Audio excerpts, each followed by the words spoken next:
What's the deal, gang? First of all, I would like to say, excuse my voice, I sound like a man right now. Secondly, I'd like to say, I am so sorry that I have not made a video. I have been dealing with a lot within myself.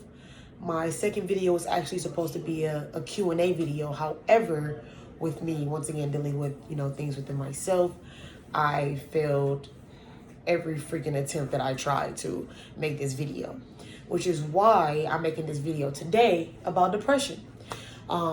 Depression, yes, did have a lot to do with why I haven't made any more videos since my last one.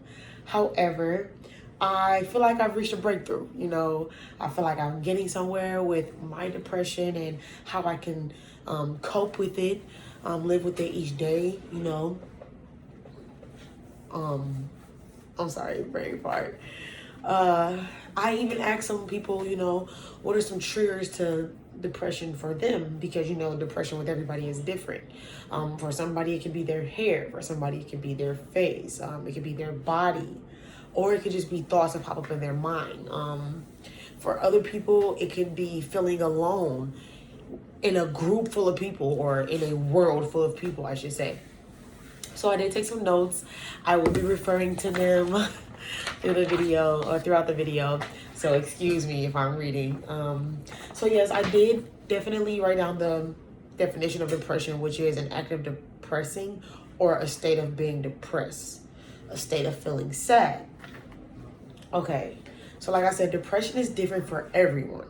So I can't say, me being depressed or what helps me cope with my depression would be the same thing for someone else, because everybody is different. A lot of triggers for depression that I would like to speak about today. One of them is ruminating. Basically, individuals with depression tend to dwell on their supposed flaws. I know people like this. Depression is real, guys. It's out here with us every day. Of course, we don't notice it. I don't know why, but we decide to make a joke out of everything. And don't get me wrong, it's okay to laugh. I love laughing. I love making people laugh. But it's people out here who are laughing but really crying in the inside and feeling like if they do show their emotions, then they're going to get ridiculed for that. I am one of those people. I feel like, everywhere I go, because I'm a Pisces, everyone says, Pisces are very emotional. You guys are crazy. You do this, and that. Well, I like the zodiac signs and stuff. I like the astrology and everything, but I'm definitely not going to let any zodiac sign stereotypes define me. Am I emotional? Yes. But I do feel like I'm emotional when it comes to things that I'm serious about or I feel strongly about. I'm not just going to be emotional about a guy walking on the street. I mean, does it kind of touch my heart? Yes, because I wouldn't want to be there. I wouldn't want my family to be there. I feel for them, but I don't know the whole story. They can be out there because that's what they chose to do. Stuff like that. So I try to put myself in people's shoes before I, say how I feel about the situation, which is totally off topic. But yes, myself personally, I definitely used to dwell on my flaws, or what I believe were my flaws. A lot of people know that when I was in all throughout high school, I ranged, my weight ranged from 115 to 120. It never went over 120, not even a 121, not even a 120.5. The highest was probably 120.2.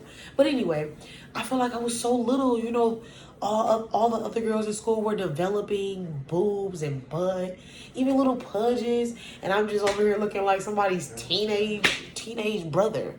Like, dang, where my boobs at? Where my butt at? But it can't let her down the line.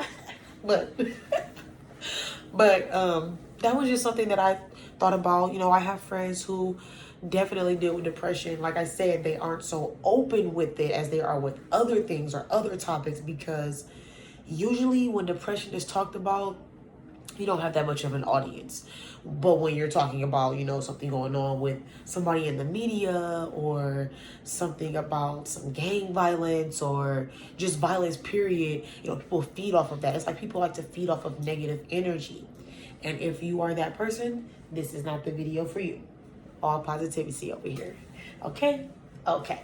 So, another thing I would like to talk about, another trigger, is not knowing personal vulnerabilities.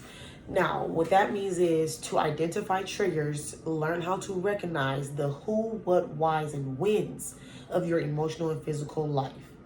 Basically, take time to get to know yourself. I know it's kind of hard keeping up with the world.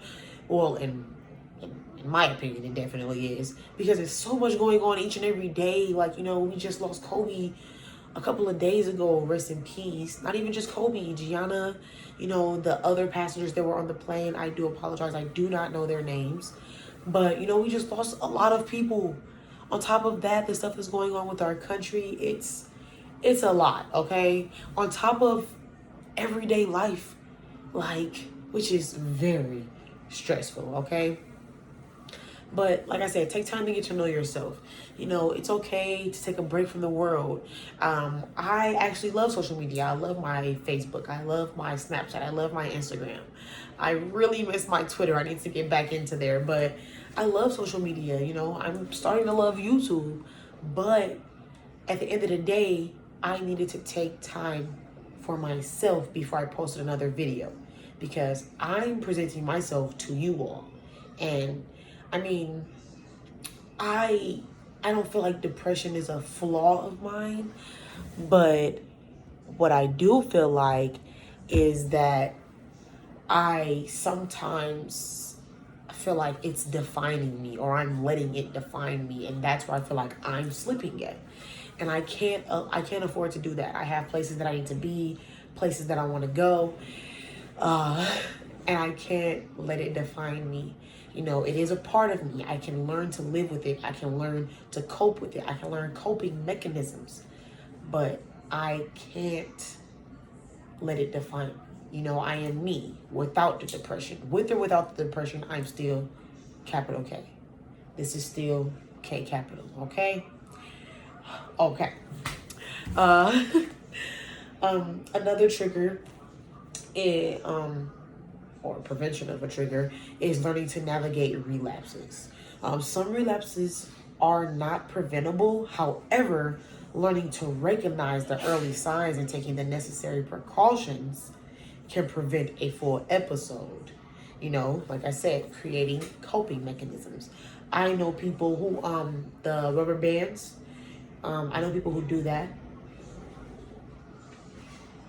Oh, okay. My mom just came into the kitchen, sorry. I know people who, take their wrist or take their rubber band and go against their wrist like that. I know people who bite their nails. I used to be that person who bit their nails. I know people who chew gum. I know people who smoke marijuana. I know people who smoke cigarettes. And other people, But, there's a lot of coping mechanisms. People go to therapy. So people feel like talking to somebody is not going to help, when in all actuality, it can go a lot of ways. You can think about it like this. If you talk to this person, as far as a counselor or something, you don't have to worry about your business being out there, which is a big thing in today's world. Everybody's business getting aired.